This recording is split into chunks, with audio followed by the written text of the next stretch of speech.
Hey guys, welcome back to my channel. My name is Charlotte. Lovely to meet you. If you're new around here, then please subscribe and press the bell notification so you don't miss a trick. Now, today's video, I wanted to show you how to do this beautiful wave look with your straighteners. I know a lot of people really struggle with straighteners, so I just really want to show you my techniques and what I used product wise as well to help keep this style in. So without further ado, get yourself comfy, get yourself a beverage of some kind, and let's get into the video. Okay, so you won't need much. A pair of straighteners, potentially a comb depending what you're doing, some section clips. So product wise, all you're going to need is a heat protectant spray, and then at the end you're going to use some sort of styling spray. So obviously you want it to hold really well, and the products that you want to use are either a textured salt spray or a textured dry shampoo.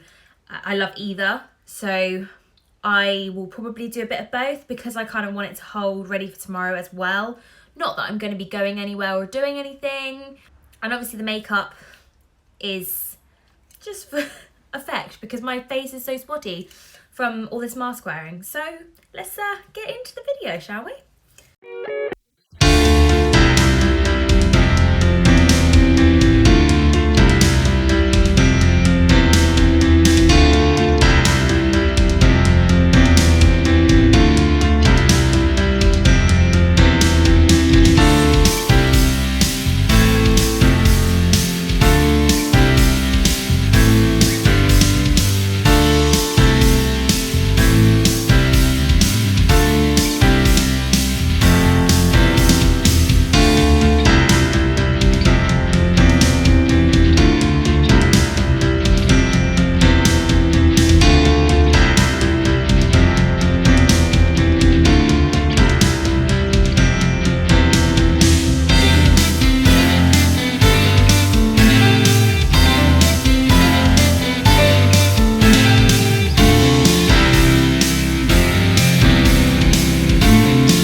I'm in a better position, so I've got some new ones.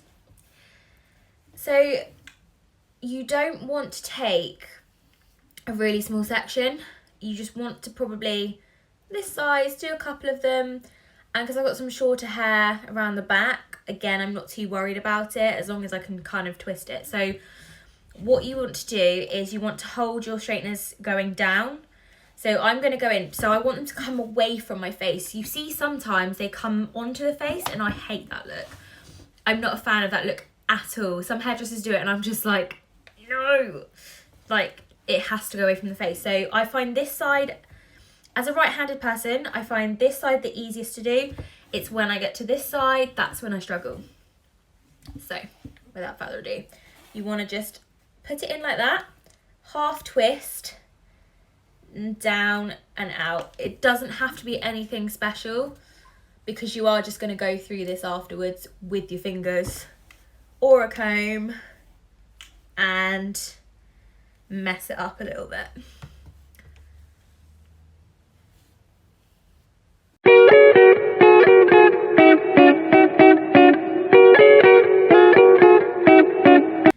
Okay, so a little tip. Heat protectant is a barrier to your hair. So the reason why we always say to use heat protector is because it creates a layer between your hair and the heat. When you're using your straighteners on it or any other heat tool, it will burn that layer of the protection off to stop it from burning your hair. That's why the old GHDs that you used to use, you used to find that they burnt your hair.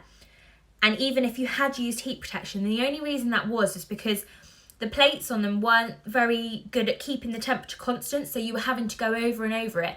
And because you didn't realise that once you go over it, it burns off that layer, you need to apply a second layer. So if you are going to go over it again, I suggest you apply a second layer, but you really don't need to go over it again. Once is enough. You just need to go nice and slow and just make sure you're keeping it the same constant. If you do it so quickly, then you're not going to get the effect that you want. So you need to make sure you're doing it nice and slow and then let go.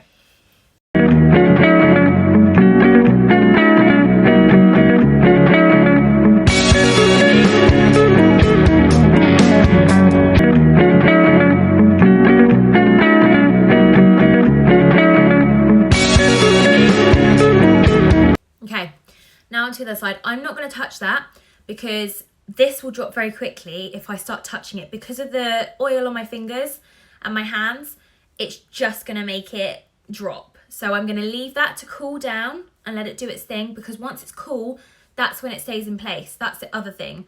Touch it when it's hot and it's still got that potential, because you've basically broken some bonds in your hair and you need to let it cool down to set those bonds. So if you ever hear hairdressers talking about you need to use the cold shot on your dryer to make sure it sets the hair, that's why. So I'm going to start on this side.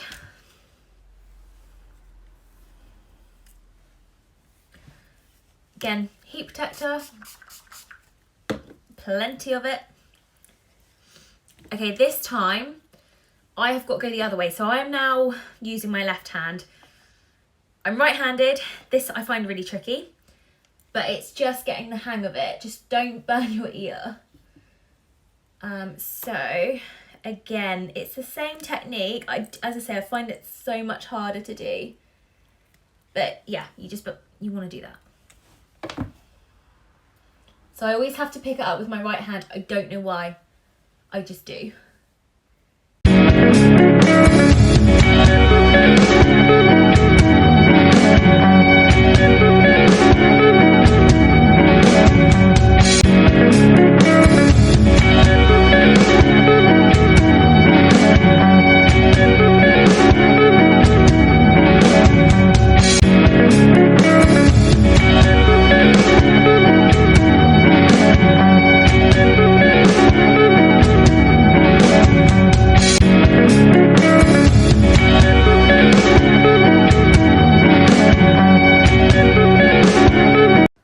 I'm doing now is letting the hair cool down. As you can see, I am trying to fan it to get it cool.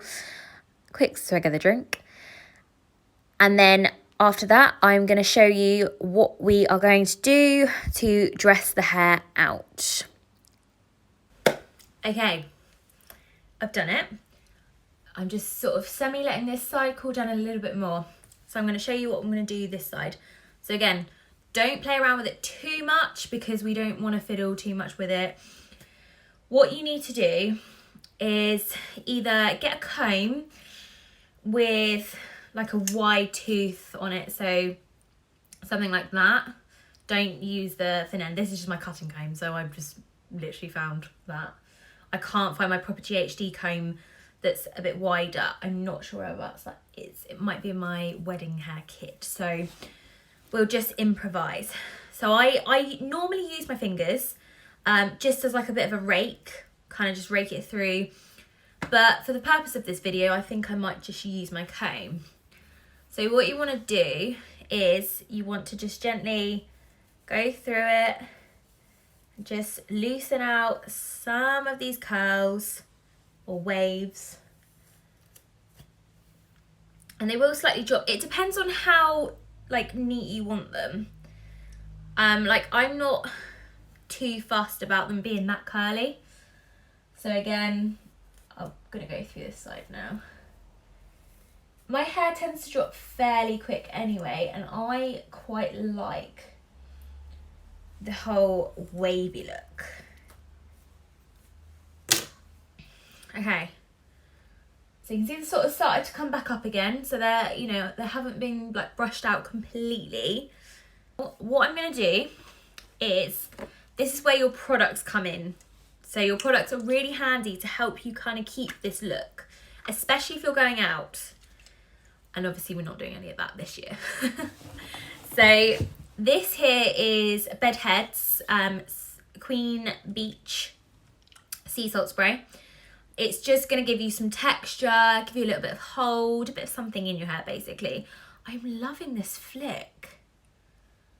My friend has never done that before. I think that's quite cute. So I've also just cut my hair myself. So hopefully it doesn't look too bad. Underneath, I can definitely see where I've gone wrong, and it's so hard when your hairdresser's trying to cut it yourself and trying to get that back. I mean, to be fair, it doesn't look too bad. So, you know, we'll just pretend it's, my hairdresser is going to kill me. What you want to do is spray it a little bit further away and then spritz it in. I like to just scrunch it in with my fingers. You can be quite generous if you want to be. Now, because I've got quite a short cut, I really love texture. I love to sort of see this movement in it. So I go a bit wild with it. And you can see it just kind of lifts that up a little bit more, where my hair's quite fine as well. But I'm not that big fan of like the real sleek and lovely. And so if you wanted that kind of look, what I'd suggest you get is an oil. Nothing too heavy, something like Mythic Oil, which is by L'Oreal. It's perfect. It's not too heavy, it's very lightweight, and it will just absorb in. So it might look wet for a few minutes, and then once it's absorbed in, it will just look amazing. So that's how you can keep it nice and smooth. And again, just with your comb, you can kind of just go through and just kind of let those waves just hang there. But that's not my look. So I'm much more messy. Just get in there with your fingers, zhuzh it up a little bit. And don't forget the back, because that's important too, because other people see that. You don't see it, but if I had £1 for every time a client says, so I say, do you want to see the back? They're like, no, I don't look at that bit anyway. I'm like, I've probably drawn my name in it, you just never know. So they still don't want to look. The other product I used to be obsessed with was this one. So this was Bedhead's this is a really old product. They do not do this anymore. And I love it. It was called Sugar Shock. Oh my God, I was obsessed with it. Like, it's really sticky. So if you're that sort of person that doesn't like a sticky product, I mean, it's all right if you're going to go camping for a few days and leave your hair to do whatever it wants, leave it to its own devices, then this is the product for you. Oh my God, it's just, as I say, they don't do it anymore, but I used to be in love with this product, but it did make your hair really sticky, whereas this sea salt spray is actually really nice. It doesn't feel like you've got loads of product in here. So yeah, that's just, I thought I'd get that in there. Right, now I'm going to go with my Oh Bee Hive. This is, again, another bedhead product. Now, if you don't want to get a product from your hairdresser, I would recommend that you do, just to support them. But if you are struggling for money, then I would suggest that you go to somewhere like TK Maxx. What happens is they sell their products off to the other suppliers. So Bedhead have done that. L'Oreal and all those other products, you can't get them anywhere else. You can get them online, but they are either fakes or just products that people that have bought them and then they've gone and sold them on. So they're just old stock. Like, they will never sell them to anyone other than wholesalers, because they are professional products only. But Bedhead have done that. So you can get them in places like probably B&M and all that kind of stuff. So if you, and they're fine, it's just their old stock, so they might be out of date, or, you know, just they weren't wanted, or damaged packaging, that kind of thing. So you can get them from places like that for fairly cheap. I'm going in with Oh Bee Hive. This is my absolute fave product ever. I love it so much. It gives me enough root lift. It's a matte shampoo, a matte dry shampoo. So it just gives you the lift. So you just spray it in at the roots. And then sometimes if you find it's like slightly dropping throughout the day, you just want to go in with your fingers, zhuzh it up again, and it kind of activates the powder. So, and also if you're a blonde and you're struggling with your roots because you haven't had your roots done, just spray it in your roots. Oh, I should have opened a window. And you literally just spray it in at your roots. Again, zhuzh it up. This reminds me of Christmas. We used to use this in the salon all the time. Like, we'd all use it, and it just reminds me of Christmas time. There we have it. So this is the finished look. Absolutely love it. Make sure you go over to Instagram and you tag me. My handle is charlotteharvey_hair. And I will see you in another video. This is the bit where I say goodbye.